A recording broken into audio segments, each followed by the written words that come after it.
Hello and welcome to another brand new episode of Dingers and Stingers, the podcast that knows that the only thing better than one ninth inning is 10 ninth innings. I'm Dallas, that's Drew, and that's Matt, and we are going to get to that crazy 18 inning game three of the World Series. We're talking all World Series today. We're not going to make any bones about it. It's going on right now, and we're loving it. So we're just going to talk about each of these games that have transpired already. We're recording this on Tuesday as Game 4 is going on. So we're going to talk about games 1, 2, and 3, and then if anything significant happens in Game 4, we'll talk about it as it comes up. But yep, oops, all World Series today. Shout out to the Blue Jays for taking one. Not to spoil the discussion, but shout out to them for taking one. No in memoriam today. Not possible. No team will be eliminated from postseason contention today. So, shout out to them. So let's talk World Series. Let's start with game one. So game one, the Blue Jays, put together the barnstorming of the postseason. They won that game 11-4. What did we think? How are we feeling going into game one, and then how do we feel as we were watching this sort of onslaught from the offense? I don't know about you two, but I immediately thought of last week's episode and what Horacio said, the Dodger fan, because he said two things that ended up being true. Number one was the concern with the Blue Jays is if they can prevent striking out, which they're good at doing, and they make a starter work, the starter will tire, then they'll have to get to the bullpen and you'll go from there. That absolutely happened in this game one. And he said if the Dodgers lose a game, he wouldn't be surprised if it was game one. Well, they did. The Blue Jays came out swinging. Blake Snell, easily the worst start of this playoff run for him. And just everyone in the lineup was coming through. Just what we saw them do against the Mariners is what we saw them do against the Yankees. It might just be what the Blue Jays can do. Yeah, I was talking about it with a coworker of mine who's a Dodger fan, and I was kind of saying the same thing. I was like, we came into this with our predictions and our expectations.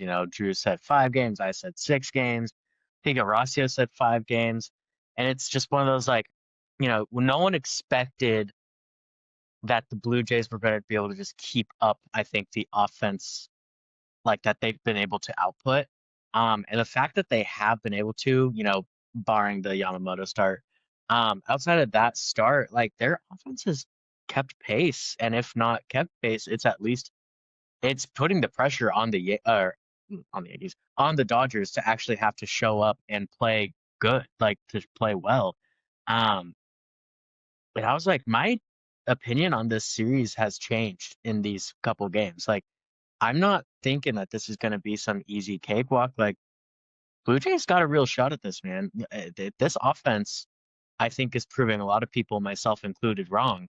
Because I truly, truly believed that, we saw the Brewers offense. They had a fantastic offense. They had an offense that didn't strike out, that was, they just put the ball in play, and, you put the ball in play, good things happen. That's what this Blue Jays offense kind of was in the regular season, and they're the first team to be able to really keep it going even against this Dodgers starting pitching. So even right now, I mean, not that they're putting up some crazy numbers, but they got a lead. Like they're working with a lead here, and so they've definitely impressed me. Is I think the easiest, cleanest way to say that. Yeah, I mean, I absolutely agree because I was same Mhm. in the same camp as you. I thought the Dodgers were just going to roll to a championship, basically since they got past the Phillies. I've thought that, and the Blue Jays have proven me wrong big time in this series, and they could lose in five. Like that's still on the table very much, but even still, even if that does happen, they've earned my respect in a much bigger way than I gave them credit for. I mean, that they are a legitimate match for these Dodgers. We're going to get to the game three in a minute, but game one proved that. It was the first time I thought to myself, like, oh, maybe it won't be the Dodgers. Maybe, you know? So, Yeah, it was a statement win for sure. Yeah, exactly the kind of statement that you need to make, even when you're at home, right? As the Blue Jays were, they were at home. So you're not quite, going into their house and making that kind of statement just yet. But it's the kind of statement you need to make to open a series where maybe not no one's giving you a shot, but no one really gives you no one thinks you have the opportunity to do something like this for sure. And so all the talk that was coming into it, including on this show, was just, who, if they're gonna step up offensively, who's it gonna be? Outside of Vladimir Guerrero Jr., who is going to be able to deliver. And into game one, Alejandro Kirk delivered a two-run home run. Addison Barger, obviously, with the big pinch hit grand slam that broke the game open. And so, maybe it's these guys that can step up throughout the course of the series, and they certainly did in game one. Um, and then, some later on as well. But getting into we'll talk more about bullpens a little later, I'm sure. But the Blue Jays bullpen in game one, coming in with a nice lead, that helps. But they pitched a nice game. Um, the Dodgers were not the only team with bullpen woes, kind of on their back coming into the series. The Blue Jays were too, a little bit to a degree outside of Hoffman, who was going to be the bridge, what combination of guys were going to get it done. And in that game, like I said, they came with a nice lead that helps. But they were able to put a nice little run together of 5 innings when they needed them, and shut them down. So for the most part, so that was great to see as well. It was just a sign of what we've seen more of over the course of the last couple games, which is kind of encouraging to see. Now, the Blue Jays offense hasn't exploded like it did, but they've been able to keep pace like we're talking about. And so, look, continuing the theme of, if this series has one thing, and, while it might be ironic, like, with Seattle getting eliminated in the championship round, but if you like offensive producing catchers, this is kind of turning into a good series for you. Because we'll talk about game two now, where the Dodgers answered back. Yoshinobu Yamamoto did pitch another complete game. Incredible effort there. The Dodgers took that one 5-1. But it was this time Will Smith on the Dodger side who helped contribute majorly to a lot of those runs. So talk about game two a little bit, and I'm sure we'll start with Yamamoto and what the heck. How can you throw two complete games in a row? Yeah, I mean, Yamamoto is the story of game two all the way. Um, Yamamoto just came in there, did something that we don't see in modern baseball, and he did it twice in the playoffs, including game two of this World Series against a lineup that just torched your team. So, I mean, that it was just a very impressive performance. 8 strikeouts against a lineup that doesn't strike out, only 4 hits, only 105 pitches against a lineup that will make you work. Just an absolutely dominant performance. And Kevin Gossman, it's kind of been a theme uh, for him in the playoffs. Is he starts off, he gives you like 5 really strong innings, and then you try to get more out of him, and all of a sudden he has a little meltdown inning. And turns out in this game, just like in game one of the ALCS, that one inning was enough for the Dodgers because Yamamoto just cruised. But this is kind of what we did expect from the Dodgers coming into this series. Yeah, 100%. I think this is kind of like you just said. This is what I was expecting this entire World Series to look like, right? Like I was expecting their starting pitching to go 6, 7, 8 innings deep, to be strong. I don't know if I was expecting, full complete game, deep, but at the end of the day, he had a great performance here, and yet, I don't know, like you look at this and it still didn't seem like it was easy for him, even though he was able to go deep. Like there was still moments where they were able to put like runners on the bases. The pitching for the most part until later in the game was able to keep them within, striking distance. Um, and it really felt like even in a game where they did get, complete gamed, they still had a shot all the way up until the end. And I think that's kind of the part of this Blue Jays team that is surprising like that just keeps surprising us. We keep talking about it, but like it's just this resilience that they have that even when, they make a mistake or the Dodgers, whatever, it doesn't just like completely kill them. I mean, how many times in last night's game, but last night's two games, did we see the Blue Jays just completely like mess up either base running or, they're making bad calls, sending someone, home, whatever it is. There's so many missed opportunities where the Blue Jays left, opportunities on the field. And it felt like that never really stopped them from still just coming back out. Like they didn't feel like it was taking momentum from them. And granted, you could argue it did because, well, they didn't win. But at the same time, I feel like against another team, those are the types of things that I think would have caused a team to fully collapse and just let the Dodgers run away with it. And instead, they took the Dodgers 18 innings deep. They torched their bullpen. And now, this series is going to look a lot different because that game went so deep, just inherently so. So yeah, I think, game two was what I expected this series to look like. And yet it just, I'm thinking maybe that's just going to be an outlier now.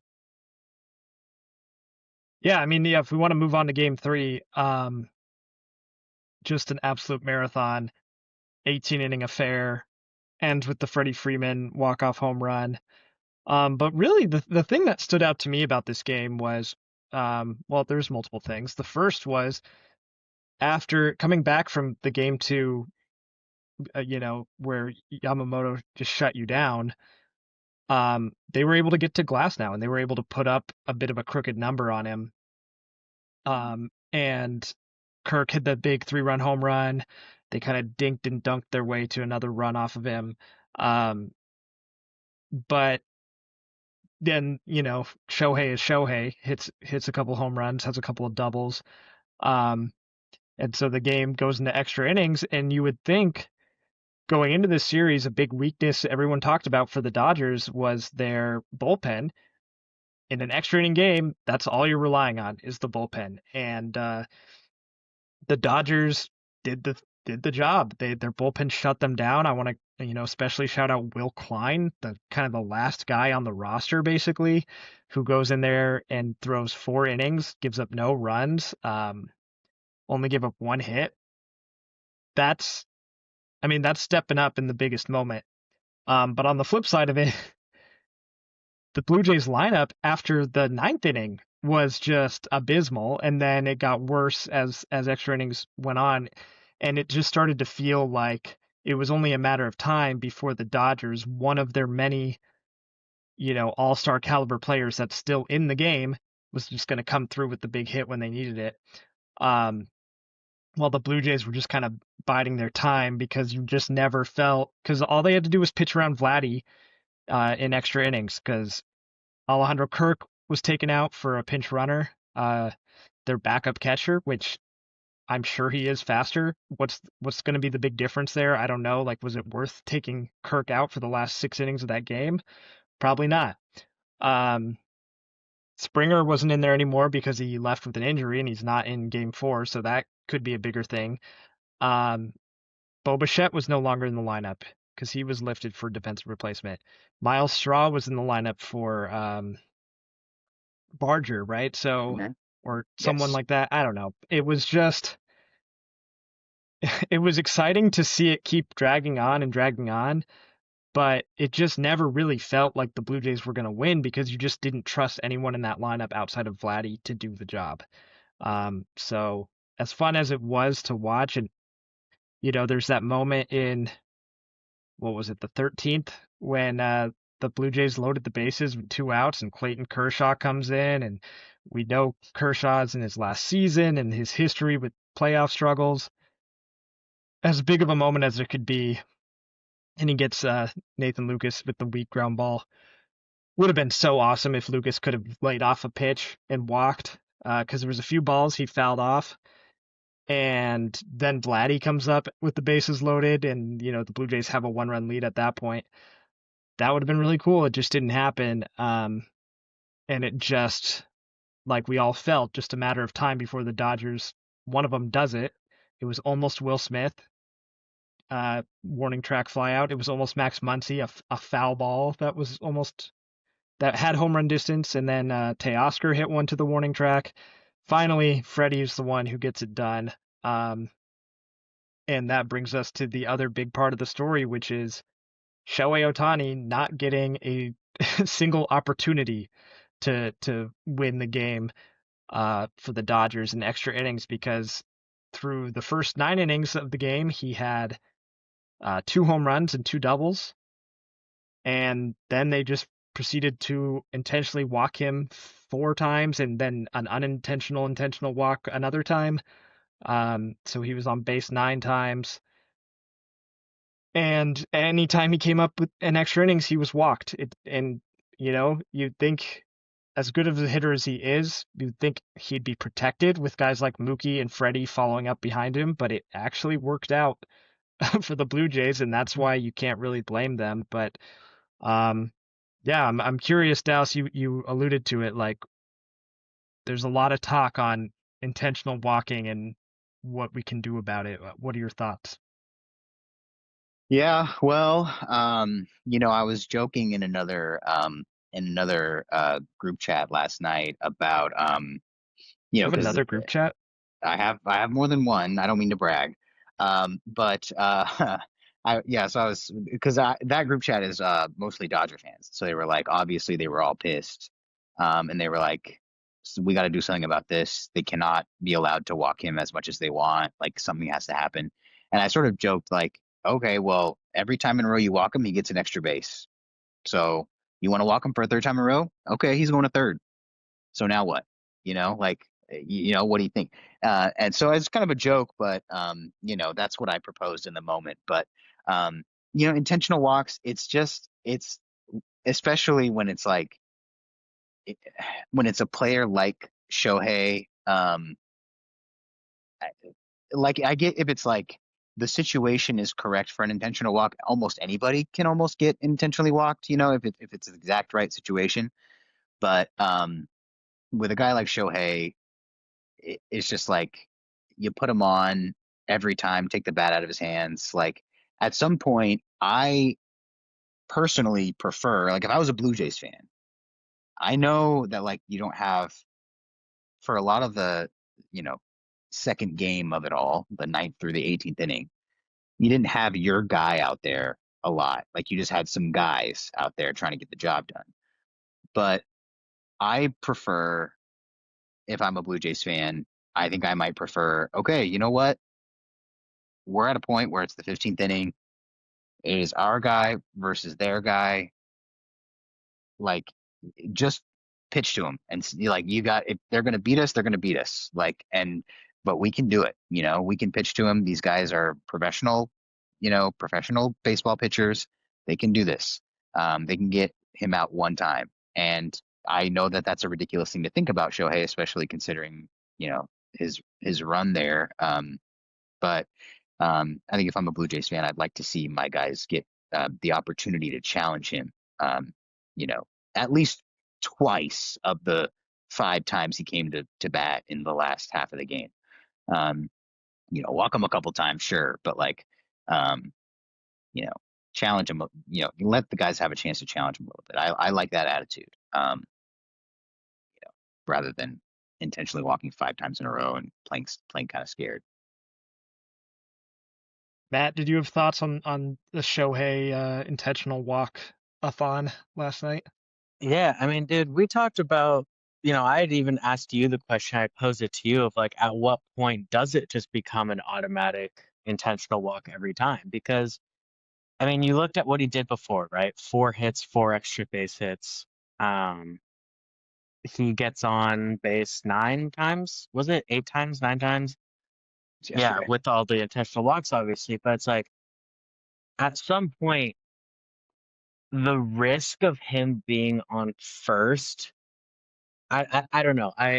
the way I see it is when some guys, especially with someone of his talent level, is on that kind of a heater, yeah, the best thing you can do is pretty much take the bat out of his hand for the rest of the night. Like, and that's me personally. I understand, Dallas, I actually get your point too of like, at some point in professional sports, it's got to be, your guy versus my guy. In the biggest moment on the biggest stage, at some point, our guy has to beat your guy if we want to win. That is, that's pretty straightforward.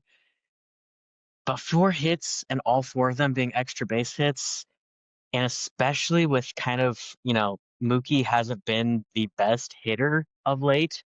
Um, he's been better than he was earlier in the season, but like this postseason, he hasn't been like all that dangerous. I understand the reasoning for doing it. And it's probably honestly the reason the game went that many innings was because they weren't letting Shohei just walk it off. Um, they're trying to play to the other stars on that team, and it was working. They were able to take the Dodgers, line up 18 innings deep, and it just they ran out of steam at the very end. But I don't know. It's like looking at it, it doesn't look real, that stat line, and at the same time, it's just one of those like I think it was the right thing to do. Still, I don't know. No, I mean I'm in agreement with both of you in a way where it's a bummer to see to not get to see Shohei get a chance. I mean, that would have been an insane if he hit a walk-off home run or something.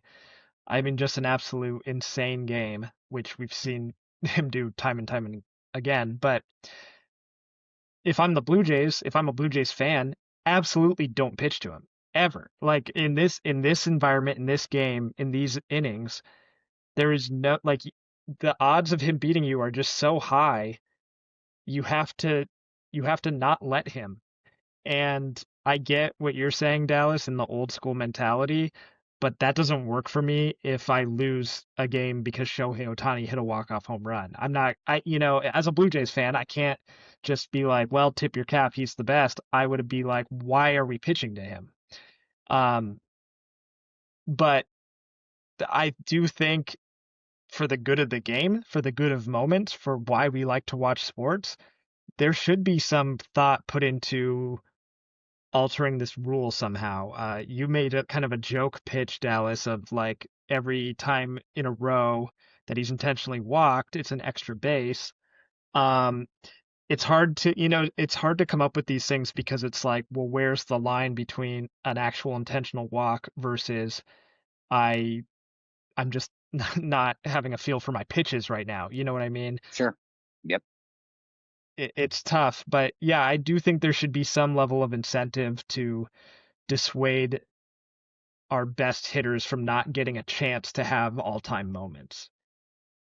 Dude, I see, and I agree with that. And my thing is like, I actually really love that pitch by Dallas. I didn't hear that, but that's a great idea. And the thing is you just have to reclassify what it means because obviously before the intentional walk where you could just send someone down, you did have to pitch out four times. And I think what you can do is just reclassify the intentional walk.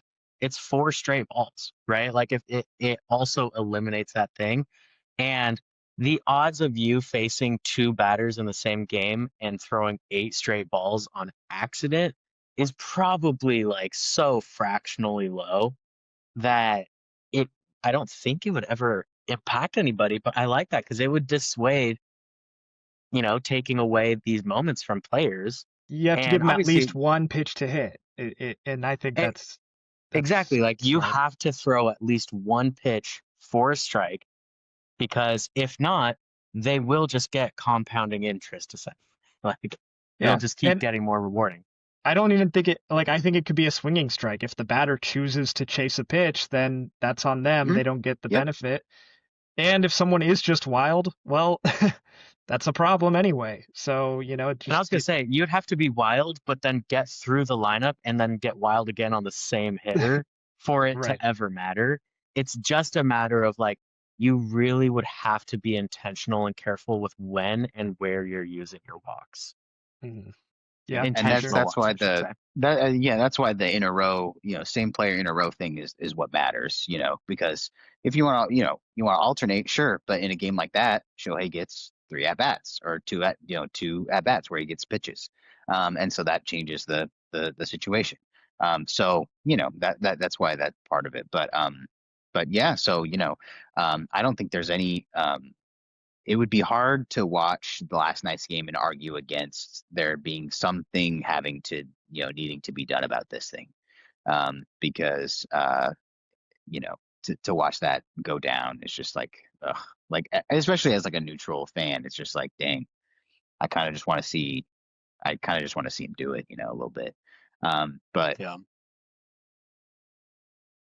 yeah, so that's what I have to say on that. I just think that it'd be hard to watch last night's game and not say, hey, we need to do something that keeps him from just putting the guy on 5 times in a row. Because that's not cool. Well, and there's just nothing else in sports that really compares. Like, I'm trying to think. Like basketball, I guess they'll like foul someone a lot if they aren't good at shooting free throws, but it's like they still have an opportunity to make free throws. Football, I guess you could double or triple team someone, but then that's leaving other guys open for like easy moments. So I don't know.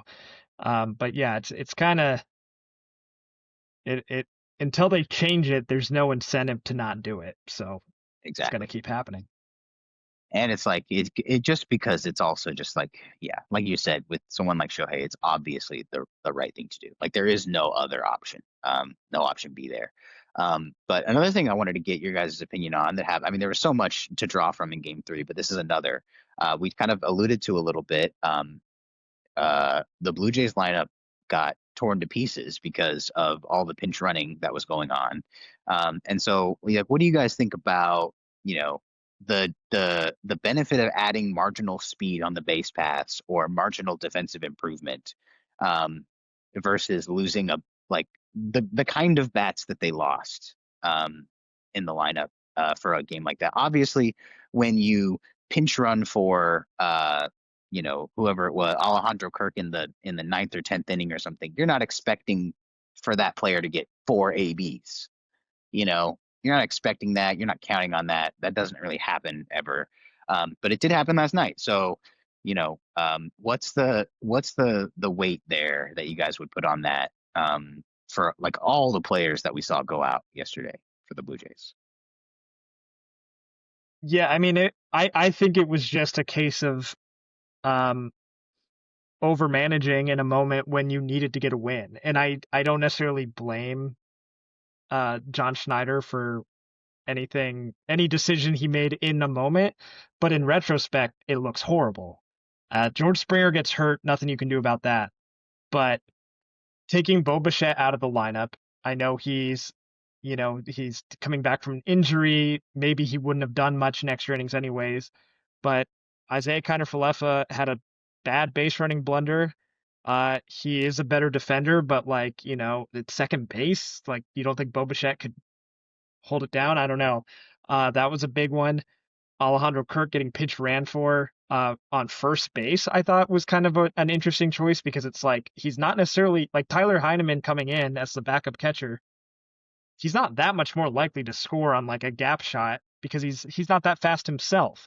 So maybe if he got to second or something and you really think you have a chance to win the game, but I just I thought it was getting a little too antsy and a little too, chess movie about it, and it ended up biting him because Matt, you had to step away. But what I was saying about extra innings is as exciting as it was to see the Blue Jays keep hanging on, it always just felt inevitable that the Dodgers would be the team to have the moment because the lineup for the Blue Jays just it was Vladdy and Varsho was still in there, and then a bunch of guys who you didn't trust at all, and that's a bummer. Yeah, no, I 100% agree. It's one of those things, I think it comes down to like, are you trying to be the aggressor or are you trying to play defensively, right? Are you trying to manage aggressively or not? And he is probably, and I think this goes back to their whole philosophy, and you can see it littered throughout with how aggressive they were on sending their base runners, rounding third the whole night. They probably, whether they'll say it or not, they understand that they're playing kind of, behind the eight ball here. Like they've got to be the aggressor if they want to beat the Dodgers. You can't sit back and play defensively against them. And obviously, whenever managers, and this goes for all sports, whenever managers, coaches, et cetera, take risks when it comes to substitutions, player personnel, time management, et cetera, hindsight will always look 2020 and it will always tell us, were they right or were they wrong? And in those moments, I can kind of understand, like, if you really thought, like, hey, the guy coming up next, he's got a chance to hit something and we need someone who's going to make it from, first home because we don't think we're going to get that second hit.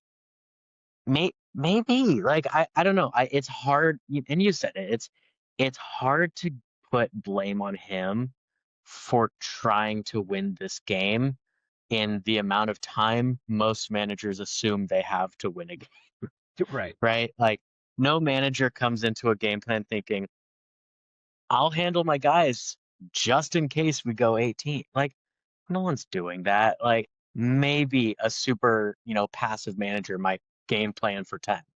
Maybe. But like, they're managing for 9 innings, and you have these guys on the bench, and these are everyday starters who have been playing every day for the most part, playing every day throughout the playoffs, throughout the season. Fatigue is real, man. Like, it's a late night. These are Toronto guys, so they're coming, West Coast. It's already a later game for them. Because you imagine, West Coast, it was ending around midnight. For those guys, it's ending at like 3 a.m. Like, those guys had to just be cooked. And so I personally can kind of get behind what he was doing.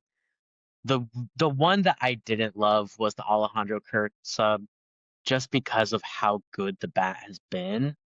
And with a backup catcher as well, I don't know their backup catcher at all. I would have to look into it, but like, Alejandro Kirk is your starting catcher. And I assume that's also for defensive reasons, not just offensive. And, we saw Kirk get Shohei out on an attempted stolen base, and we've seen him make quite a few good plays. And I'm like, that one to me feels the most short-sighted because, like, you're going to put your backup catcher in these extra innings. Like, on the off chance that a catcher doesn't make it from first home on a hit, now your backup catcher's got to make sure he's not going to have any pass balls. He's not going to make any mistakes. He's got to be the one, and I don't know if their pitchers are calling their games or the catchers or what, but like, I don't know. The catcher is just a tough one for me to pull in that type of a scenario. Well, yeah, and I think the biggest point is the marginal improvement you're getting at base running is such a big downgrade in every other aspect. Yeah. So it's a very Yeah. short-sighted move, and of course he was thinking short-sighted in the 13th inning or whatever inning it was when he did that. You're trying to get the run ASAP, but I just thought, is Tyler Heineman that much more likely? And maybe he is. I know Alejandro Kirk is like one of the worst base runners and one of the slowest guys in Major League Baseball, but I just like Tyler Heineman's not a burner. If he could do that earlier with like Miles Straw and then Heineman just comes into the game because they need a catcher now, like sure, but it just felt like a marginal improvement and it just didn't feel worth it in the moment. Who was it? Did a Blue Jay get thrown out at home yesterday at some point? Davis Schneider got thrown out at home, trying to score from first on a double with Vladdy waiting on deck, and it was the third out. Right, right. So Okay. it would Yeah, have so been that, I second mean, and third, 2 outs for Vladdy. yeah, that's part of the next thing I wanted to talk about, which was, some backbreaking situational base running problems that the Blue Jays kind of had throughout the game. Um, like, and that one in particular was the one I was thinking of because sure, if you're not confident in the guy coming up to make contact and reach base safely, um, and you got a guy 90 feet away, sure, try to close the 90 feet and make it home. But this is Vladimir Guerrero Jr. You're in the heart of your lineup now. Even if he does something like walks or something, you've still got another guy coming up who can make it happen. And so, like, you cannot send from third on that play. You just can't. And so it's just like watching that kind of thing happen was just a real bummer. And players from both teams were getting thrown out all game It trying to wasn't even stretch. close. That one at home, it Oh wasn't. That no. one was, yeah, he It, beat him by quite a few steps. if it was close, you could maybe like make some kind of argument, but If I was yeah, watching with the sound off, I wouldn't know that someone was coming home by the time the throw got there. I don't think. Like, because he got there so early, he wasn't even in frame yet. Like, if I was watching with the sound off, I'd be like, okay, they got the throw home, good for them. But then here he comes, a second later, and I'm like, oh my gosh, what is he doing? So, but yeah, I mean, yeah, defensively, all of these arms in the outfield, and you had Vladimir Guerrero Jr. shoot one across the diamond to pick somebody, basically pick somebody off, like uh, Tommy over Edman there. on the sliding throw. Yep. And so defensively, you He just had a had crazy so one. much going on in this game. Both of these teams just demonstrated how much they both wanted to win, so bad. Like they're just putting everything out there. And ultimately, it's just like you got to a point where the Blue Jays lineup just got to a place where they couldn't put it together, and weren't expected to put it together. To be honest, with those guys that were out there, um, but uh, yeah, and so okay, so we mentioned it before as well in our quarter summary of this game, but um, let's talk about Clayton Kershaw. He showed up in this game along with many other people, but he showed up for first time in the World Series.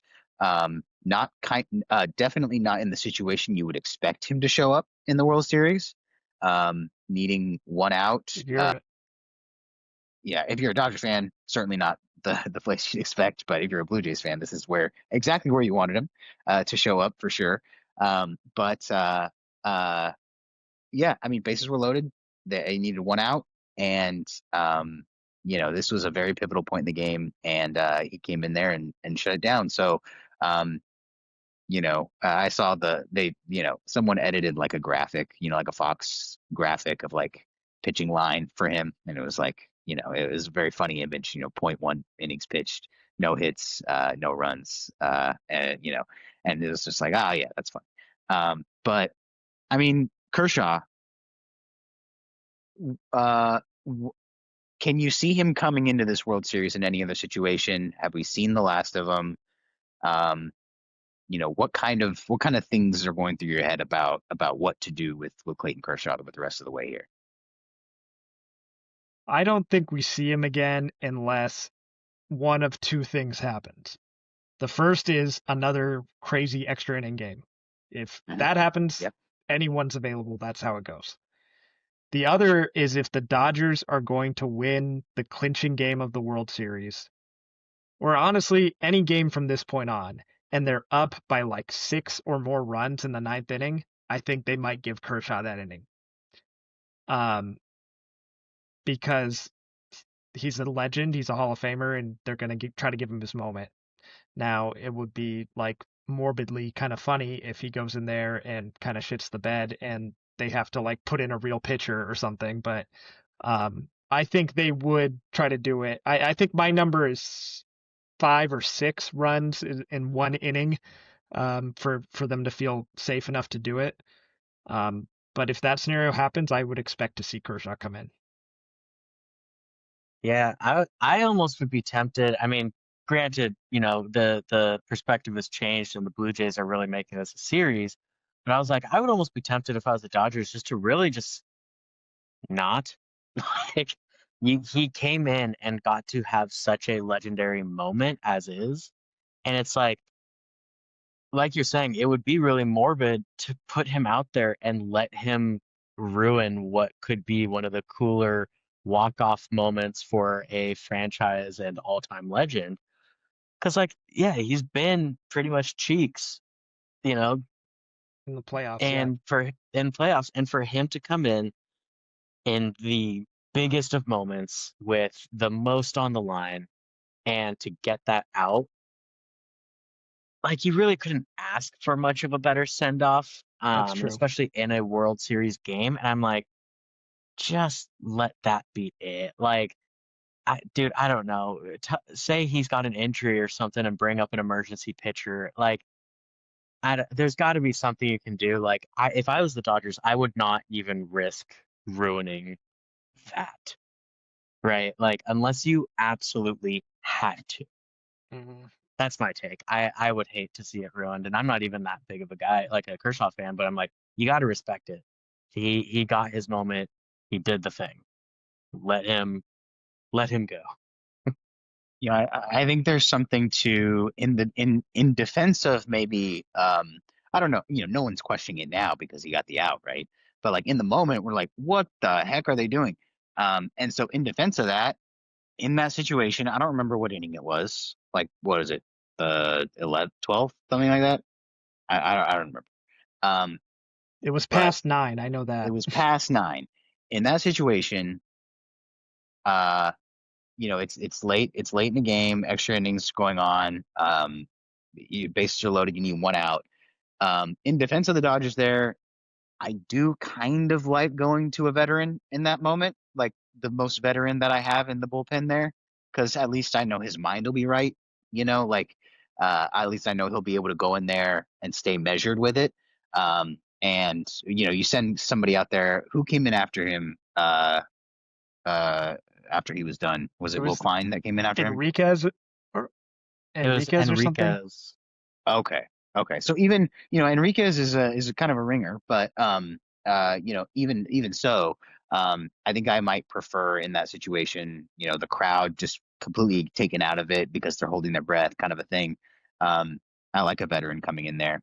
That's what I'll say in support of the decision there, but pretty much all I can say. I will say something I was surprised about it was that when he came in, they still had Enriquez and they still had Will Klein. And shout out Will Klein, I already did, but he stepped up.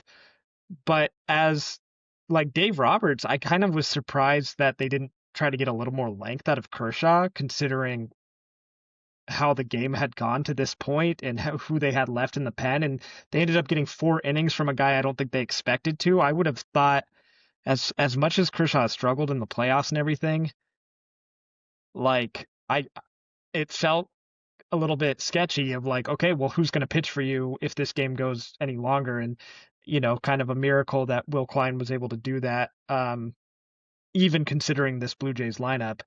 But yeah, that was something that kind of surprised. It was like a great moment for Kershaw, but then when he was out, it's like, oh, okay, so that's it. Like that's all he can do. Um, and you're not thinking so much about Kershaw the legend as you are thinking of the rest of this game and how is it gonna be played out. Yeah, that's fair. I will say I had the similar thought with like, oh, I wonder if they're gonna try and let this become basically like a restart of a game because like the Blue Jays essentially tried to do that with Eric Lauer, and I mean, he Yeah, went almost five he did innings, right? great. Or he went Yeah. 5 innings, and that's kind of what I thought they were gonna do with Kershaw was like, okay, they're gonna finish this if they can, and that will be Kershaw's chance in playoffs, and they pulled him, and I as well was actually like pretty shocked about that. Granted, it ended up working out, but you can make an argument that he would have at least saved a few of the arms for a game like tonight, where I'm getting updates and watching this game as it's happening. Their bullpen's giving up runs. Like Mhm. Yeah. it's a tired and worked bullpen that was already struggling, and when you have a guy like Kershaw and like Dallas, you're saying, even if he hasn't performed that well in playoffs, you can still trust the moment was never going to get too big for him. Could he have eaten another inning, 2 innings? At least saved one or two of these bullpen guys because in a scenario like that where you've burned all your pitchers, these guys might end up pitching really high leverage. Like in a normal game, obviously extra innings, every inning's a high leverage, but like they might be pitching eighth innings and ninth innings, in these games because they don't really have a true lockdown unless you're considering Roki the true save, like the true closer. So it was an interesting choice for sure.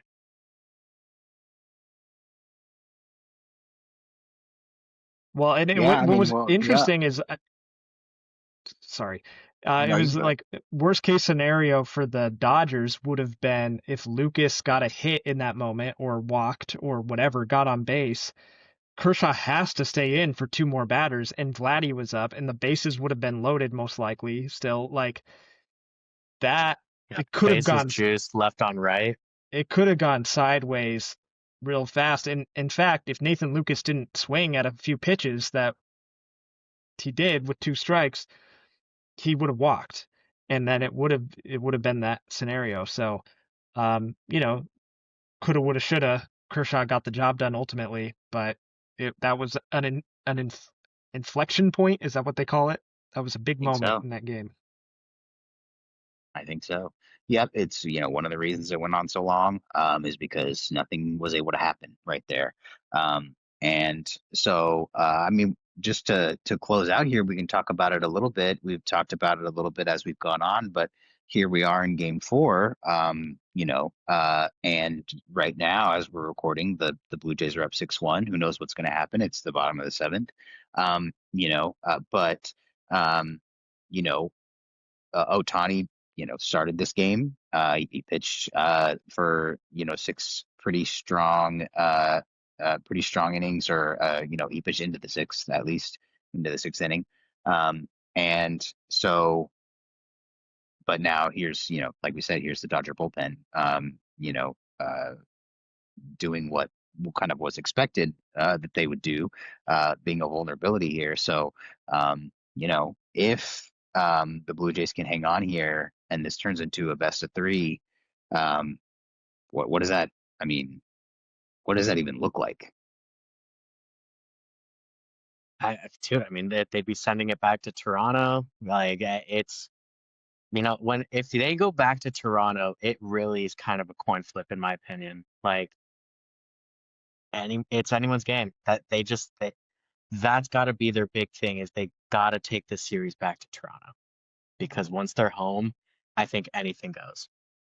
Yeah, and they deserve a lot of credit for playing well in this game. It's not over. I'm not putting the nail in the Dodgers coffin yet, but um, a big thing for me is George Springer. He had to exit yesterday's game in the seventh. He did not start today. He has not played today. Um, is he back? Can he play? Because he is such a huge part of that lineup and what they do. And obviously they've been able to fight and get their runs tonight, but I wouldn't count on that without him for three more games. So that's a big question for me, but also it restarts the pitching. So it'll be Snell versus Gossman and then or versus Savage, and then it would be Gossman versus Yamamoto again. And that's exciting. Guaranteeing a six game is exciting enough. But yeah, all of a sudden, the longer the series goes, the more I like the Blue Jays' chances. That's just gonna be how it is. But um, I was telling my wife earlier, it's like I will believe the Blue Jays are gonna win this series when they record the final out. That's Like right. that's kind of where I'm at. That and been they've been holding their own, and I'm impressed by them. But it's the Dodgers, you know. It is like I don't know if I've referenced this on this podcast yet. And if I haven't, good for me because that seems impossible. But it is kind of like Rocky, right? A little bit. I don't know if you guys have seen those movies, but in the first Rocky movie, the strategy for him is, you have to, make the fight last as long as possible. Because that's where in the later rounds of the fight, that's where the odds side kind of flip.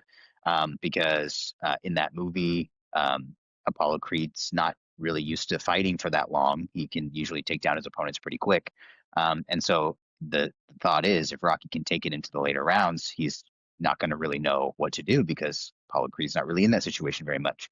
And so you kind of have this thing where this postseason, the Dodgers are not really used to going seven games. They're not used to going the full length of the series.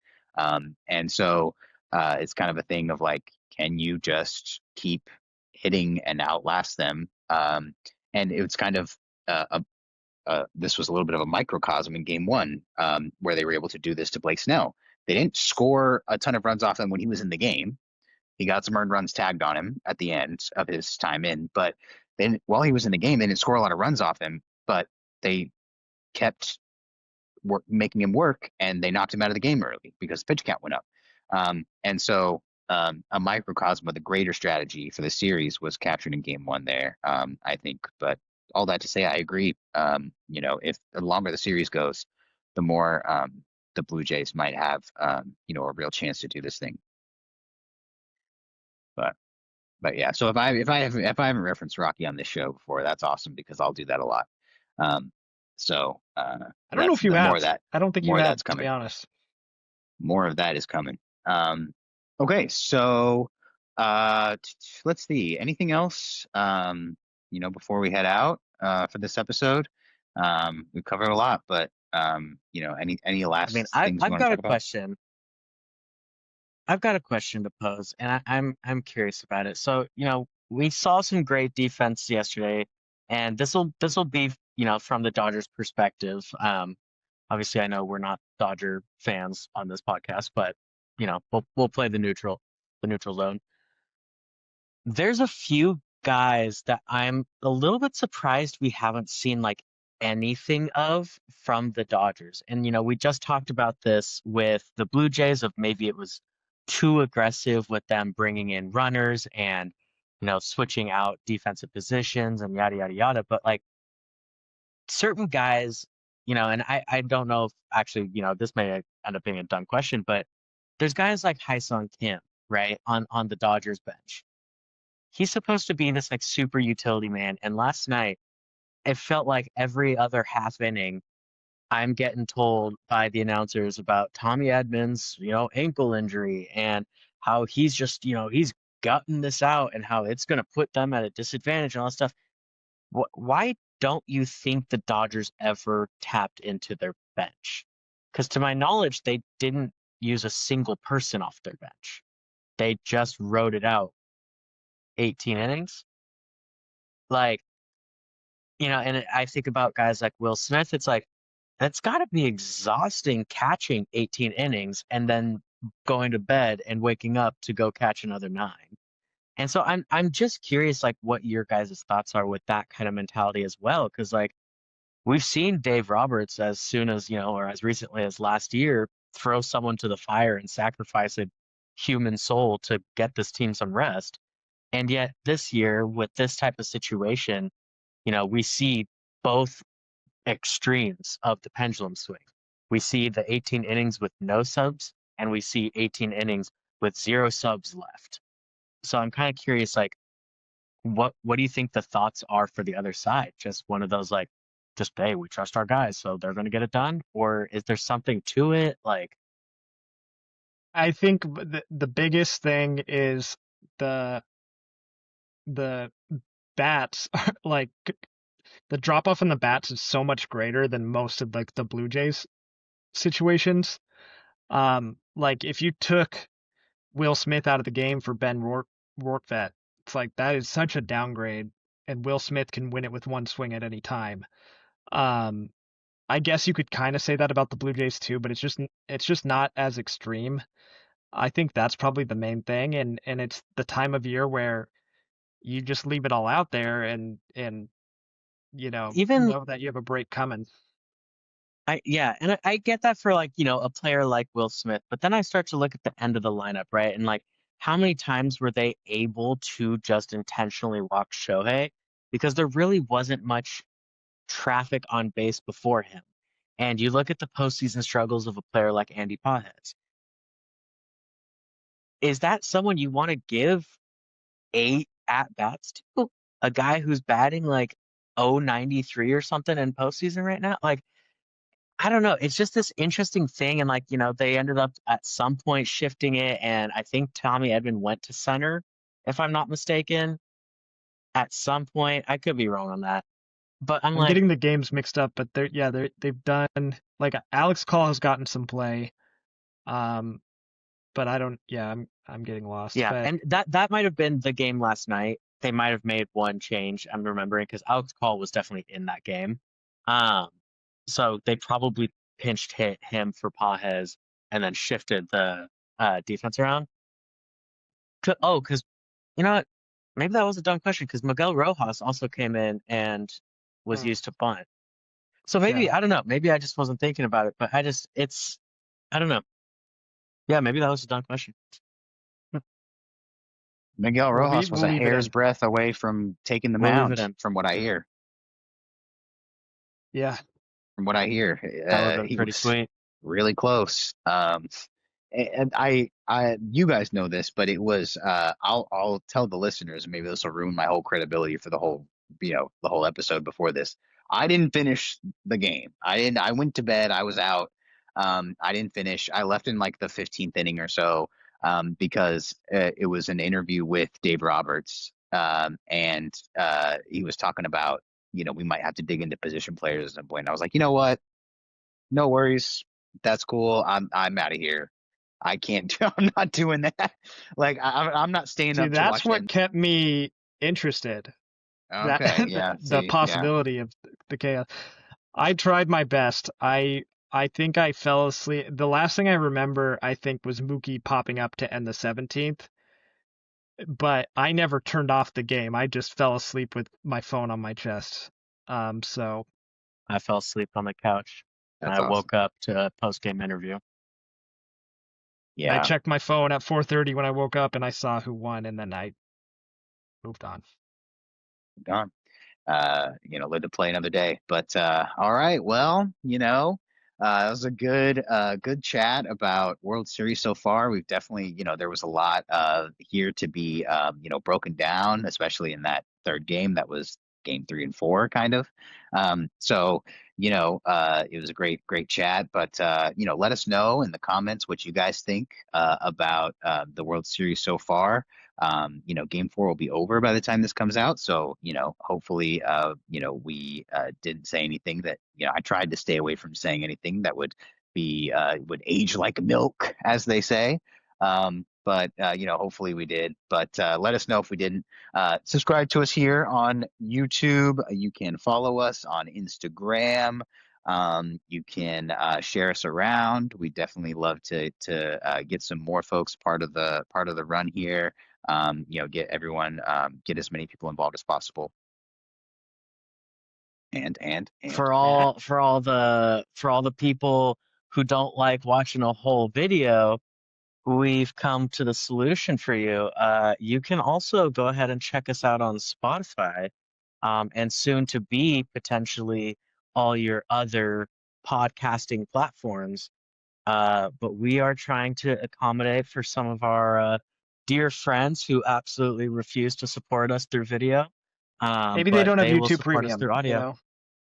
And we run ads all the time. that's I that's think why there I are. don't I think there are.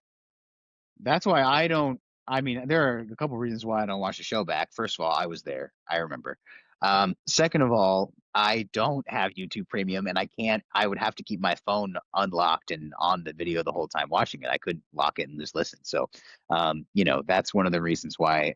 Maybe I'll say that's one of the reasons why I don't do video podcasts a lot in general. I listen to a lot of podcasts, but I don't do video podcasts a lot, because I do not subscribe. Because well, I guess maybe I shouldn't say that. YouTube's a great platform that we host our show on, I guess. So, it's all good. Whatever they do is fine. Um, yeah, I'm coming out in support of everything YouTube's doing. Um, but yeah, so good tag there. We have an audio only option now. Spotify for now, hopefully more places later on, but check us out there. Put us in your ears while you're doing your chores, while you're taking your walk, while you are pretending to work, whatever it is that you enjoy podcasts while doing, you can now enjoy us while you're doing that, as well. So check us out. And until next time, we'll talk about the end of the World Series next week, because I believe, no matter what, it'll be over. I think, right, by then, for sure, right? Yeah. I think it Yeah. has Yeah. to be Yeah. done. Yep. Okay, cool. So we'll have a World Series winner on next week's episode, so we can't wait to talk about that. Who will we be eulogizing? Who's to say at this point? Tune in again next week to find out. Until then, take care and thanks for watching. We'll see you guys next time. Thank you. Bye. Bye.